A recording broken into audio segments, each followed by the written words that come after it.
And they're not just the 7 chakras, there are actually more than 15 chakras in the body, major and mini chakras.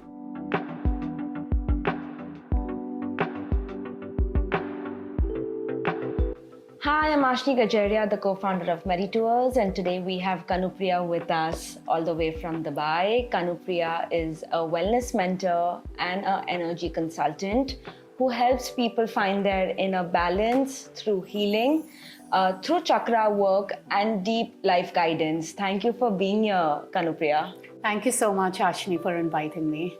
So Kanupriya, can you help us understand how do you help people? What does your work kind of encompass or comprise of? So, Ashni, I use a lot of Eastern techniques that I have learned from masters in the Himalayas and traveling all over the world, and a lot combine it with neuroscience methods to help people address the root cause of stress and anxiety that slowly turns into diseases in the body or causes relationship problems. So what do people really must understand about stress and anxiety, and how does that affect the blocked energies in someone's body? So stress and anxiety is basically an emotion, and emotion is energy in motion. So most likely there is an emotion that is blocked, so a situation that happened that you didn't fully feel it or release it.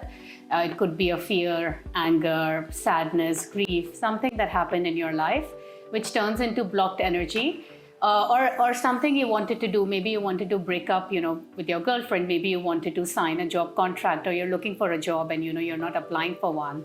Or there was a decision you wanted to make, but you just procrastinated it. So normally, very small day-to-day things, it leads to blocked energy in the body. And then slowly, it turns into stress and anxiety because it keeps building up. How do you know someone's energy is truly blocked, and what signs do you look for? I think sometimes on a very regular day-to-day basis, you can find somebody's energy is blocked. One reason is if they have a chronic health issue that normally shows that something is blocked. They've been popping pills for a long time. Another sign is that you'll come across these people, their narrative doesn't change. They're complaining about the same problem 5 years back, 2 years, 10 years later. Somewhere the energy is blocked, they feel stuck because they didn't act on something that they should have. Some other signs of energy being blocked is, of course, simple issues like a headache, arthritis, pain in the shoulder, pain in the knees, or even just generally feeling very stuck in life. You know that person's energy is blocked then. So basically you got to do the work to move forward in life. There's no running away from it. Yes, absolutely. It's a lifelong process. And the more you know, the more work you kind of have to do, because the more aware you are of things, right? Yes. And I believe that this is for anybody who truly wants to excel in life. So Kanupriya, can you shed light on one truth that you would like to share about energy healing that someone should carry today in their day-to-day life? I think from a health and wellness point of view, people really need to understand that we are not just a physical body. There's a subtle layers of energy around our physical body, which envelops and takes the shape, molds the physical body. So diseases or any problems in life, any stress, tension, everything first starts in that invisible body, in the emotional layers, the mental layers, the spiritual aura, the etheric and the vitality aura. So the damage actually starts there. And the physical manifestation of that is last in the body or in our reality, in our life, in our relationships, in our career, in our finances. So Kanupriya, you mentioned that we can't really completely rely on modern medicine. And I kind of agree with that, because at Meditourz, we're also advocating Ayurveda, which is 5,000 age-old practices of India, yoga, meditation, etc. But can you help us understand how energy healing can really complement modern medicine, because there's no running away from it, right? Energy healing complements modern medicine in the sense that, you could be having migraines, you could be having cancer chemotherapy sessions, you've had accidents, you've experienced trauma due to an accident, or you're recovering from postpartum depression. So these are some simple examples where energy healing really complements modern medicine, because there's actually no medicine for recovery for these kind of problems. With energy healing, it recuperates, rejuvenates, and reboots your energy, because there's an additional external boost of energy that you're getting. There's more prana, there's more life force in your body. And apart from this, I always say that the rate of healing has to be faster than the rate of deterioration, and only then the healing will happen. So prevention is definitely better than cure, right? Because by the time you reach the cure stage, it sometimes is really late to kind of reverse or intervene into conditions. So while of course doctors subscribe whatever they do and it is for the well-being of the people, there are also other alternative methods that people can actually adopt for prevention. Absolutely. Right? So say someone's going through something very positive and exciting in their life, it's a big transformation. How do they in those times kind of deal with all of this or just manage things better and find the right balance? So, life transitions, of course, sometimes life transitions can be very positive, but it's a change at the end of the day, right? And for as all of us grow older, change is never easy to handle, even if it's something positive. So you could be, getting married and relocating to a new country or moving in with a new family in a new house. You could be having a baby, and that changes everything in your life. You could get a very good work opportunity, which makes you, suddenly your lifestyle has changed because of that work opportunity, your hours. These are all positive developments in life, but it's a change at the end of the day. Again, we try to be strong to do things independently and manage it on our own.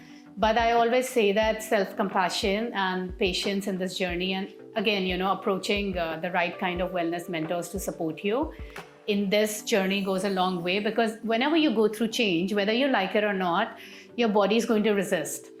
And every time the body resists something, you'll have like digestive issues. You can be more cranky, more irritable. You could have brain fog, all of these things. But the likelihood of all of these issues, small issues, or even overcoming them and just moving on quickly to the next phase of life drastically slows down, and your suffering slows down when you take help of the right tools and techniques, which you can find in the holistic world, and the right mentors by your side.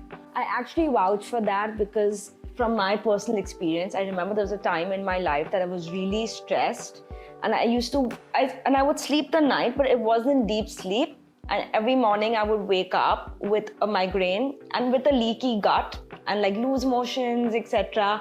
But I think I just kind of calmed myself down with like a 10 or 15 minute meditative practice, or just like walking in grass, simple things like that, or just listening to very calming music for 10 to 15 minutes. And I think that helped me ground my energies for the morning as well as for the day, etc. And I saw a lot of difference with that. Are there some easy tips and tools that people can actually adopt? Yeah, so there are some self-help tools and self-empowerment tools, like what Ashni shared, that you can even do it on your own, like sitting in nature, doing even a quick 10-minute meditation, moving your body. Moving your body is always good, or because when you move your body, you move the energy. You can try breath work, you can try, on my website on the store page, there's a lot of self-help tools, like there's a mandala coloring book, which helps you explore your creativity. There are journal prompts as well, which can help you dig your psyche deeper. And these are very good, self-help tools where you can get a deeper understanding of yourself and help you process your emotions better. But I would like to leave that with a note saying that sometimes you also do need professional help. And it's great if you find ways or methods to do it on your own. But if you feel that you need professional help, there's no qualms or there's nothing to feel ashamed about asking for professional help as well. Absolutely, yeah. We've all taken professional help at some point in our lives. And I think we all truly believe in that. A lot of people take to online meditation, etc., which is of course great, but how does actual healing work with a professional or a practitioner differentiate from that? Like, what should people look for in both the options? I think so meditation, I always say, is something to calm your thoughts and quieten your mind, which is great. It helps in reducing overthinking and just brings more clarity. I think it's very good for maintenance. I always say that, like on a daily basis, even if you don't have a lot of time and you're not really looking at overcoming, something very big obstacles in life, or, trying to overcome a disease or something, or you're new to the practice. You don't want to invest too much of your own efforts in doing a practice. Whereas a healing protocol, an energy healing protocol, which really varies, the different type of healing protocols that I use based on what the problem or the challenge, my client is facing, is a unique set of healing protocol that applies a combination of physical movements, which are biomechanical movements of yoga, tai chi, martial arts. There are some breathing techniques. There is a healing guided meditation, which is tapping into your subconscious mind. It's different from just any regular meditation. It's a healing meditation. And also it's altering your brain waves to theta states, alpha states, and even into, dreams as well. So it's helping you tap into deeper layers of your subconscious mind to release those, belief systems that are running your show, running your life. And also it leads to deeper cellular level healing than, a simple meditation practice. And of course, with energy work, you're working on balancing the chakras in the body, the energy centers. And they're not just the 7 chakras, there are actually more than 15 chakras in the body, major and mini chakras. You're working on disintegrating obsolete beliefs, obsolete thought patterns, obsolete mental attitudes through energy work, and healing situations and programs that are coming from the past life, but which are disturbing you now. And again, you're applying energy techniques to overcome blockages in the future as well. So this is, of course, it's a no-touch energy healing protocol, which can be done online or it can be done in person. And the point, of course, because this is so deep, right now I could be doing 100 plus techniques in each and every session. These are just very basic outline that I shared. But through the energy healing, the other difference is happening is that when you are channeling soul energy and you're using the soul radiatory healing to heal the patient as well, which is a very powerful high frequency healing, you're instantly raising the vibration of the patient, which means when your vibration is high and you're more in alignment with the higher energy, the higher source, disease cannot stay in that body, problems cannot stay in that body because your frequency is higher. No, that's lovely. I know that one book does not fit all, and that's exactly what we also do at Meditourz, right? It's all curated, it's all tailored for what an individual person needs, right? So a lot of times we've been asked, what's the best wellness retreat, what's the best wellness program, or what's the right wellness modality? And I keep telling people that it's not one shoe fits all, right? It's basis what your goals and objectives are. Like today we learned that there are not only 7 chakras, there are more than 7 chakras, which I had no idea about and was a new learning for me and the audience as well. So I really appreciate that. And I think it's just an ongoing process. And I think it's a very easy, simple part of a day-to-day life. They're very simple, sustainable practices. So Kanupriya, I recently read your article, which mentioned that activity does not necessarily mean productivity. I think a lot of people believe in quantity over quality, but how does that really drain our energies? Like as a founder myself, sometimes I feel if I do more, I'm more productive. But sometimes that's counterintuitive, right? Because I'm completely burnt out and I'm not as good as what I would think I am with my productivity. Sometimes when I'm more calm or etc., I think I'm more productive. So how can we kind of tackle that? So what happens, this belief that activity is more productivity. When we are more active, which means our brain waves are constantly in the alpha states, we are always alert, we're always hypervigilant. And it leads to burnout because we extend, we end up working on weekends, we end up working in the evenings because we feel the more we do, the more we perform, the better the results are. And the only way to counteract these kind of belief systems is that, first of all, develop the self-awareness that this is happening to me. And make a conscious decision after the self-awareness that what is it, what are the time robbers that I have in my life that is not necessary, Are there any extra meetings that I'm having which is leading to more activity, more conversations, which is unnecessary? If you need to even just allow yourself to reboot, just move away from people, situations for a few days, or just communicate to people that I need time to myself for the next 1 week. And so you understand yourself deeper and do a self-audit of how you can get back on track again without this excess activity. And when you do get back on track, you communicate your boundaries to people so that the expectations are clear as well from the beginning. Anybody you're working with or your family members, that this is just not how I work, this is not how I perform. And basically looking at the bigger picture of any kind of task you take on. Yeah, so just having a much calmer, more free-flowing day, so you allow creativity to flow, you allow your intuition to take over, and you are not looking for the answer finds you. But tell me something. Sometimes people think that communicating their needs may be perceived as weakness, like they're not equipped to do that kind of work or take that burden or take that pressure. So how can you really communicate that without the other person perceiving it to be like a weakness, or you're not equipped enough to handle such a situation or so much work? I mean, okay, you are right. I get what you're saying. I think sometimes when people communicate too much, it feels like this person has a tendency to constantly be taken care of, be tended to. I think a lot of times then, if you feel that the person around you is somebody who thinks this way, then you of course gonna let your actions speak for itself. Then you let your actions allow the actions to do the work, so that the other person around you gets the answer. And if they don't get the answer eventually, then you maybe communicate something to them. So Kanupriya, while we understand this is subjective from person to person, their stage or life stage, etc., what role they're kind of playing, are they playing a leader's role, a manager's role, are they just starting off their career? But say somebody follows all the practices that we kind of mentioned in earlier in terms of both online and taking some professional help, etc. What is the feel good that they would get if they kind of follow these things? Number one thing that people would feel is a sense of control in their lives. Most of the times when problems and stress happens, people feel they're unable to manage the situation.